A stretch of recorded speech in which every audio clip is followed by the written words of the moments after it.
5%. China, Brasil era a China, nova China. O Cristo decolando, o Cristo da Economist decolando, né? Takes off lá. Todo mundo feliz, a marolinha. Lembra tudo aqui? Pois bem, aí a gente tem isso aqui, né? O Guido Mantega, com a sua saudosa equipe econômica, Arno Agostinho, Luciano Coutinho, no BNDES, pensaram o seguinte: vamos fazer o Brasil decolar de vez? É agora. Então o que a gente vai fazer? Está crescendo a 7,5%, nós vamos fazer um pau na máquina. Sabe o dobrar a meta? Parecia que era prelúdio. Ia acontecer. O Brasil dobrou a meta fiscal, aumentou a política expansionista de gasto, resolveu baixar juro. Para baixar juro tem que colocar crédito na economia. Você coloca crédito na economia colocando dinheiro nos bancos, comprando títulos públicos ou baixando a taxa de depósito compulsório, ou os dois. Você desvaloriza o câmbio fazendo isso, por óbvio, porque a taxa cambial é basicamente aquilo, né, pessoal? Sala de aula, falei para vocês aquilo, né? Quando você coloca mais dinheiro do lado da sala de aula, por óbvio, o câmbio desvaloriza. E aumentando as tarifas de importação, porque a nossa indústria patinava. Lembra? Desde 2005 era a única coisa que ainda... né? E a Unicamp não pode ver a indústria patinar. E a Unicamp está nos governos todos do Brasil, desde que o Brasil é Brasil. Desde que a Unicamp existe, ela está lá, com 2, 3 economistas na orelha dos ministros da Fazenda. Então, assim, como pode, né? A gente tem tarifas de importação muito baixas, tem que aumentar, proteger, para a indústria decolar. E o Brasil vai bombar de vez, porque a indústria vai ser o motor do crescimento econômico. Lá nos militares já se pensava assim. A crença, isso é palavras do Arno Agostinho, a crença era de que o país teria um pouco mais de inflação, mas o crescimento econômico suportaria a inflação. Isso até é verdade, isso ocorre.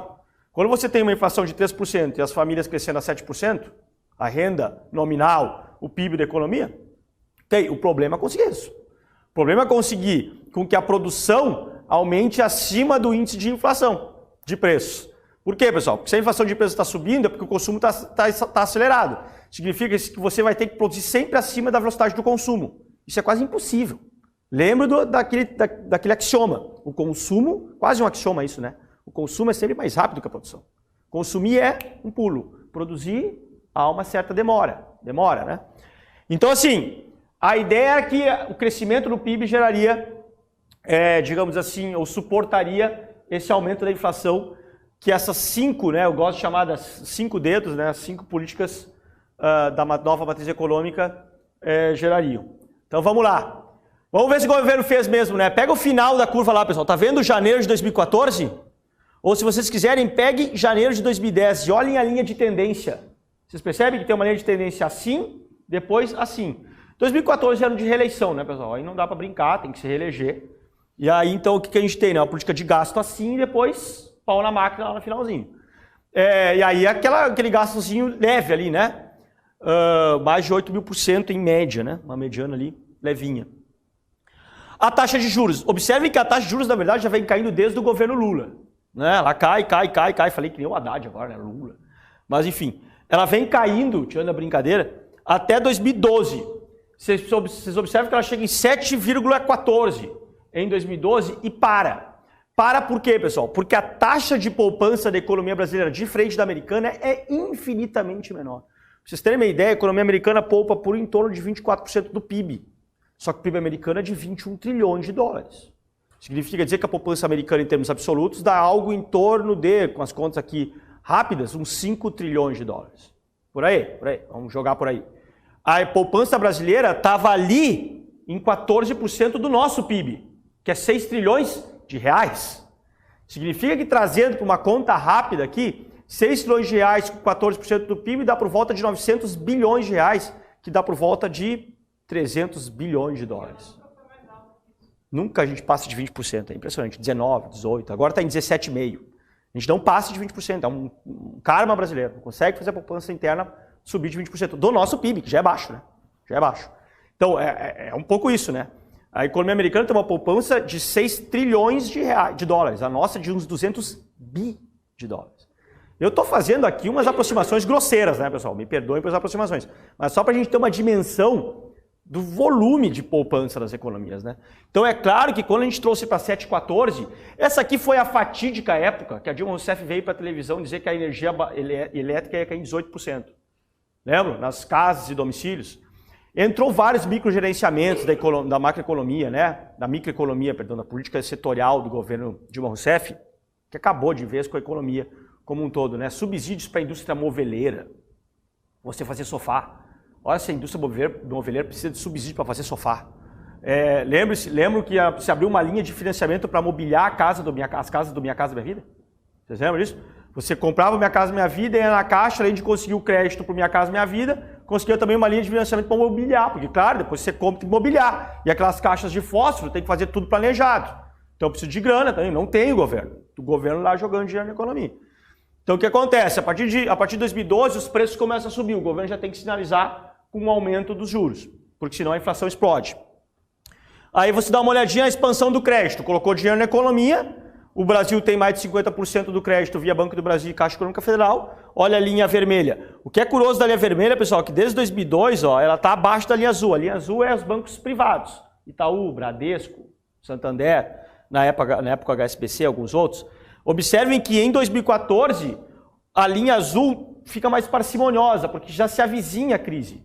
Os bancos não são idiotas, eles notam, os privados. Os comerciais, os estatais, como eles não têm relação de mercado, eles respondem a políticas de governo, pau na máquina. Sobe mesmo. Passa o crédito privado e a gente fica predominantemente baseado em crédito estatal. De novo, leia o Manifesto Comunista do Marx. E observe quanto a gente se aproxima desse negócio. A gente estatiza o crédito no Brasil. A partir de 2014, então, esse negócio chega a volumes alarmantes. Não estou nem entrando com o BNDES na conversa. Só banco privado e Banco do Brasil e Caixa Econômica Federal. Continuando. Câmbio desvalorizado, né? Observe uma coisa que eu gosto muito de fazer uma comparação para explicar o porquê que algumas coisas deram certo e outras coisas deram tão erradas. Observe antes da crise de 2008. Todo mundo está reconhecendo a crise de 2008 ali? É quando o câmbio dá um salto. Todo mundo consegue identificar? Observe o câmbio da economia brasileira, pessoal. O governo Lula, o câmbio cai. A gente chega a um câmbio de 1,55. Rivera era um espetáculo nessa época. Você ia para lá e fazia a festa em Rivera. O câmbio chega a 1,55. Isso aqui ajuda muito ao governo Lula a colocar dinheiro na economia, expandir o crédito, baixar os juros, sem gerar inflação. Porque o dólar ele tem um mecanismo de transmissão gigante na economia. O dólar ele vai desde a alimentação do gado, do suíno e do frango, até toda a implementação agrícola e inovação na área, até o calçado, até o algodão. O Brasil é importador líquido de algodão, então se vestir fica mais caro. Combustível, por óbvio, é precificado nisso. Ah, mas eu não tenho carro, ando de ônibus. Mas o ônibus usa combustível para se locomover. Então, por óbvio, até a tarifa de ônibus chega lá na favela, chega no cara mais pobre dos pobres, o dólar alto. O governo Lula consegue segurar a inflação de preço porque inteligentemente ou por sorte, não sei, confesso que não sei, segura o câmbio.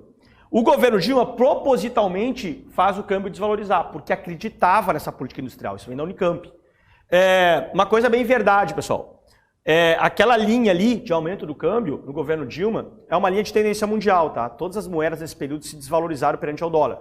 Mas o Brasil propositalmente deixa esse negócio andar mesmo, para tentar estimular a indústria nacional. E os exportadores, porque o exportador ama pegar câmbio assim. Apesar de eu achar um erro monetário tremendo, eles amam, né? Continuando.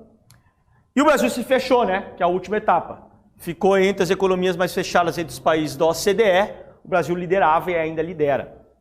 Se os meus dados não estão desatualizados, ainda lidera.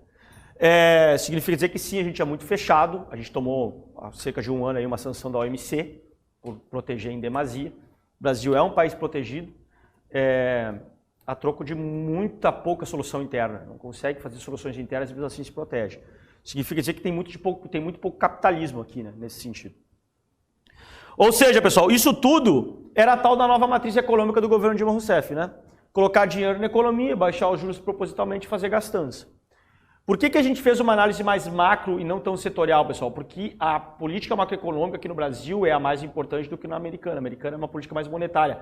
Lembre-se que boa parte da discricionalidade do gasto fiscal na economia americana vem do Congresso, não vem do Tesouro. Isso é uma salvaguarda que os americanos têm que o Brasil não tem. É o Congresso que define a imensa maioria do orçamento, do gasto do orçamento da expansão dele. Aqui no Brasil, quem define é o ministro da Fazenda. Significa dizer que se entra um maluco lá, a gente está perdido. Não tem um congresso lá para tentar fazer por pesos e contrapesos o orçamento. E por isso que os nossos congressistas não sabem nem votar orçamento. Porque eles não têm essa responsabilidade. Aqui tudo é centralizado no governo executivo, do executivo federal. Então, por isso que a análise da economia americana geralmente fica mais no lado monetário. A análise da economia brasileira, você precisa fazer os dois lados, o fiscal e o monetário ao mesmo tempo, porque eles são muito íntimos. Infelizmente, muito íntimos. Esse é um problema. Continuando. Então, observe o que aconteceu, né? Realmente tivemos uma inflação de preços Peguem ali a partir de 2012, a flecha responde, né? Tivemos uma inflação de preços, como o Arno Agostinho diagnosticou que teríamos. A inflação chega a bater em 10%. O Brasil conseguiu uma façanha que é espetacular. Recessão econômica em 2015 de quase 4% e os preços subindo em quase 11%. Isso é do mar. É como se eu vendesse bananas para vocês, ninguém compra banana e eu não paro de subir o preço da banana. Não faz o menor sentido. A gente teve isso na economia brasileira em 2015. Isso é de dar Nobel econômico para o cara conseguir essa façanha. É surreal. Então, continuando. Tem um prêmio Ig Nobel, né? Poderia ter um Ig Nobel, né? Um Ig Nobel aí. Seria bacana. A gente teve inflação de preços. O ideal é que tivéssemos escolhido também um aumento do nosso produto interno bruto. Só que o nosso produto interno bruto fez isso aí. Deu na água, né? A gente pega em 7,6%. Cara, eu falo de verdade, tá? Vocês podem achar que eu tô sofismando aqui. Mas assim, se eu fosse o ministro da Fazenda, dessa equipe econômica aí, ou tivesse a Secretaria de Tesouro, rasgava meu diploma, pedir desculpa para a nação, dizia, eu achei que eu sabia, sei nada, peço desculpas, arrepentei com vocês. E se eu fosse presidente da República e tivesse o mínimo de compromisso com a minha cabeça, não dormiria por uns 2 anos bem. Porque isso aqui arrebenta com uma nação, ainda mais um país de renda média, né? Tem baixa capacidade de produzir. Isso aqui é tirar o pobre por 2 anos da pobreza e devolver eles por mais 10. Isso aqui é de uma desumanidade que não tem tamanho, assim.